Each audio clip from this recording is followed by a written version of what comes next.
Okay, we're going to talk today about taking your failures and using them as fuel. It's also one of the things that I talk about as taking it and the things that have gone on, making them your stepping stones. Let's just take, for instance, in the midst of a bad marriage or in the midst of something that's going on in your life, in your business. Here it is. You have, actually, I'll tell you a quick story. I had a text this morning about someone that is going through a lot of stuff. Here it is that their business is not what it's supposed to be. The job is not what they're supposed to be. The finances have just gotten jacked up. And so here it is that they're in the midst of a mess and they're saying, I need prayer. Okay, we can pray. And that prayer is that, but what are you praying for? Because everything I do, it has to be in that. I know that there is an answer on the inside of me. So the first thing that I have to do is to center my mind. I have to stop thinking about what it is that it looks like and what do I want. Okay. If you don't know what it is that you want, what you want, well, I do know what I want. I want to get out of this mess. Okay. So at least you have a direction. You want to get out of this mess. Why is it a mess, Baker? Why is it a mess? You use your own name. Why is this a mess? What makes you think it's a mess? Maybe what it is that you have all the components, but you just have them in a different place. You have them in the wrong sequence or the wrong place. You know that you're the right person for this position, for this job, for this thing. And you also know that if you continue to look at the problem the way that the problem is existing, then you're going to continue, you're going to go downhill rather than having the energy and the fuel in order to fight and to find something different. So you come into a place that you say, you know what? It's all going to be okay. It's really all okay. And when you start to tell yourself this, that, you know what, God did not, he didn't wake up this morning and find this problem and not have placed on the inside of me the answer that's already there. So I know it's there. The next thing that you do is that you find out, is there anyone that I can talk to? Is there a person that I can talk to? Or is there someone else that I can help? I was in a situation, real story, real time. And here it is, not knowing which direction to go, not knowing what it is to do. So what did I do? I got my mind off of my own problem. So I call someone and says, how can I serve you? How can I help your business to grow? How can I help you to achieve what it is that you want to achieve? How can I be of service to you? And so as I got the answer to that, what happened is this. I'm starting to focus on somebody else's situation. I ended up there. She says, I'm really on a sabbatical. I'm not doing that much in my business. So therefore I call somebody else. Here was this other person that they had a situation that they needed some insight. They needed me to be able to speak into. They needed something. And so I was able to serve them. I use the premise of give, and it will be given unto me. Good measure, pressed down, shaken together, and running over. Will God give me the wisdom, the knowledge, the insight to be able to get through this situation that I'm in? All of you know that listen to me at all. You know that the Shawshank Redemption is one of my favorite movies. It's not actually about the movie. It is about the story that it is in life. Here it is. Here's a villain. I mean, here's a victim, I should say. Here's a person that's a hero. Here he is. He's doing great things. And then he comes home and he finds his wife dead or whatever it is, however it is. And then he gets blamed for it. And then it goes all the way through the prison system and stuff, and he gets put in prison.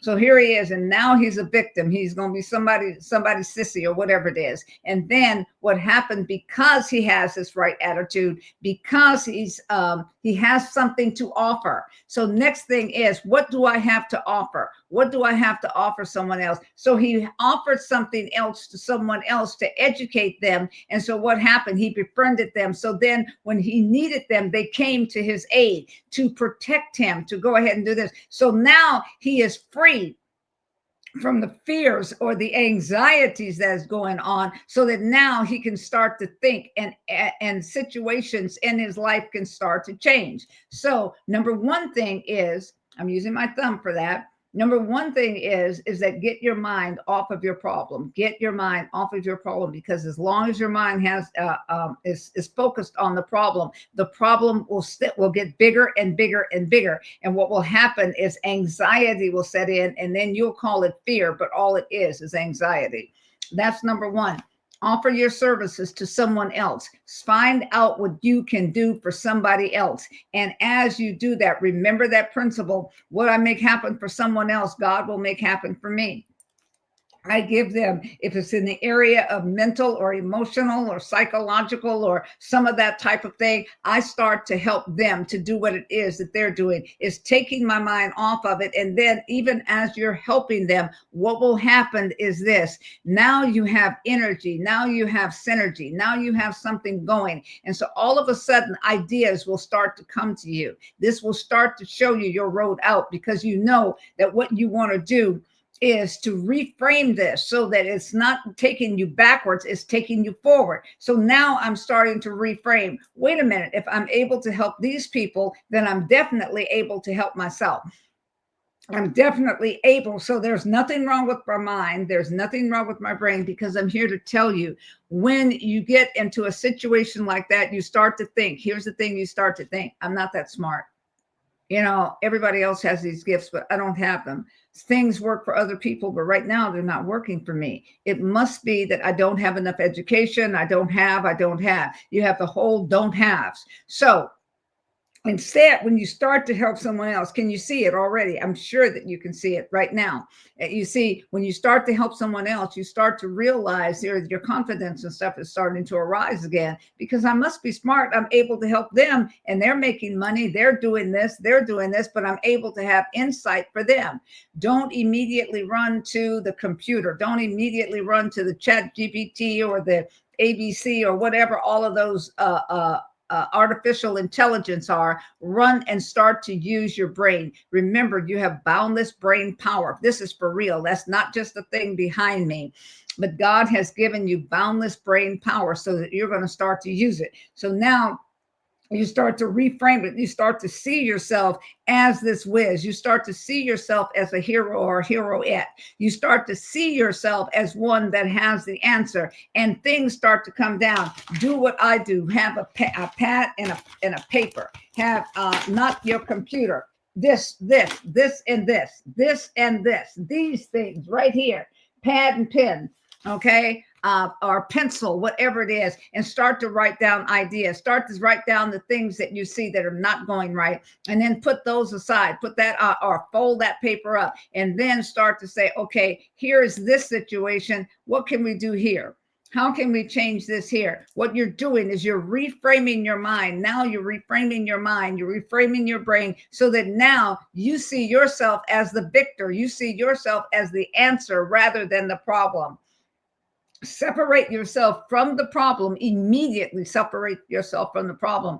This is not me. This is something that is happening to me. This is happening to my business. This is happening there. The business is in competition. I'm in competition with me. So I must go ahead and as I do this, as I realize that the competition is between my brain and my mind. And so now I have to get them to come in together. I have to get them into agreement. The Bible says any two of you agree on earth is touching anything, God will make it happen.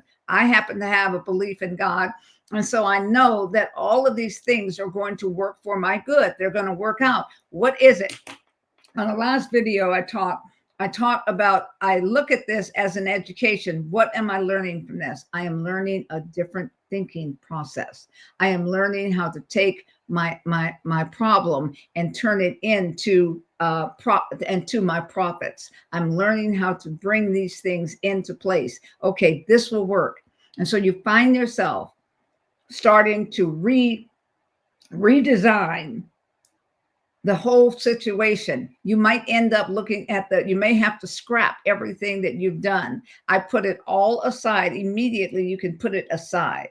And then you can say, if I were to start off all over again, what would I do differently? What would I do right now? And so then you start to build your steps. You start to build your stairs. You start to build, okay, this is what it is that I'll do. My foundation. Find out how your foundation was built. If your foundation was not in, I know this will work, then what happens when you get into the situation where you are right now, many of you will, because of your temperament, you'll leave the situation and go and do something else for yourself.